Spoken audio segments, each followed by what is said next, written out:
ये छोले भटूरे बन रहे हैं, मेरे भटूरे। अरे वाह, फिर तो मजा आ जाएगा। लेकिन हाँ, उसके साथ हरी चटनी बनाना मत भूलना। जब तक भटूरे के साथ हरी चटनी ना हो तब तक तो छोले भटूरे का मजा ही नहीं आता है। और दीदी साथ में लस्सी भी ले लेंगे। गांव से मोहन मामा ने भिजवाई है किसी के हाथों, मम्मी ने थैले में ही रखी होगी, देखो। अरे वाह, फिर तो मजा आ जाएगा। गांव की लस्सी तो मेरी पसंद की है। अब रश्मि किचन में नाश्ते की तैयारी करने लग जाती है और रमेश किचन में आकर चुपके से रश्मि के कान में फुसफुसाते हुए कहता है, ये लोग हर संडे क्यों आते हैं?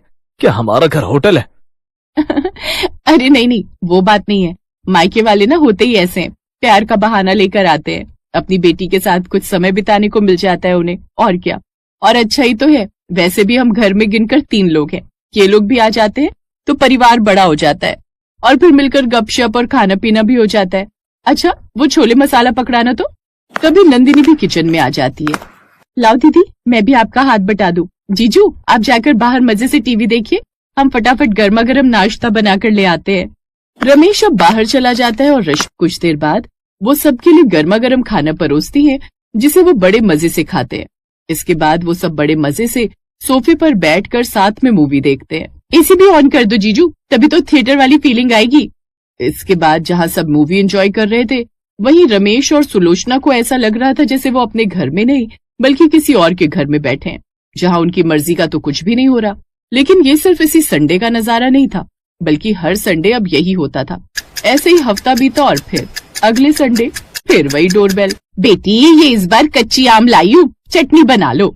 कच्चे आम की खट्टी मीठी चटनी तो माँ जी और रमेश जी को भी बहुत पसंद है। रश्मि ने सबके लिए आम की खट्टी मीठी चटनी और साथ में पराठे बनाए। वाह भाई, आज तो मजा आ गया। देखा जमाई जी, क्या कोहिनूर जैसी बेटी दी है हमने आपको। हाँ, और साथ में जो हर संडे इतनी सारी बलाएं उठकर आ जाती हैं, उसका क्या। तुम चिंता मत करो माँ, अब आप देखना मेरे ससुराल वाले ज्यादा दिन संडे को नहीं आ पाएंगे। उस संडे भी वो सब वहीं बैठकर खाना खाते हैं, एसी की हवा खाते हैं और फिर अपने घर लौट जाते हैं। दरअसल रश्मि का मायका उसके ससुराल से आधे घंटे की दूरी पर ही था, इसलिए हर संडे सुबह सुबह उसके मायके वाले वहां धमकते। लेकिन अगले संडे के लिए रमेश ने पहले से ही तैयारी करके रखी थी। रमेश ने फैसला किया, आज तो उसने सुबह ही किचन लॉक कर दिया और बाहर बोर्ड लगा दिया, किचन बंद, आज किचन की हड़ताल है। कुछ देर बाद डोरबेल बजी।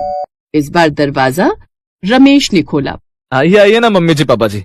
जमाई जी, आज आपने दरवाजा खोला, रश्मि बेटी कहाँ है? वो आज रश्मि अपनी सहेलियों के साथ दिल्ली के सभी मंदिरों के दर्शन करने निकली है। मैंने भी कहा एक ही संडे मिलता है तो घूम आए वो। अच्छा, लेकिन उसने तो हमें इस बारे में कुछ बताया ही नहीं। हाँ, मैंने बताया ना, उसका अचानक से प्लान बना।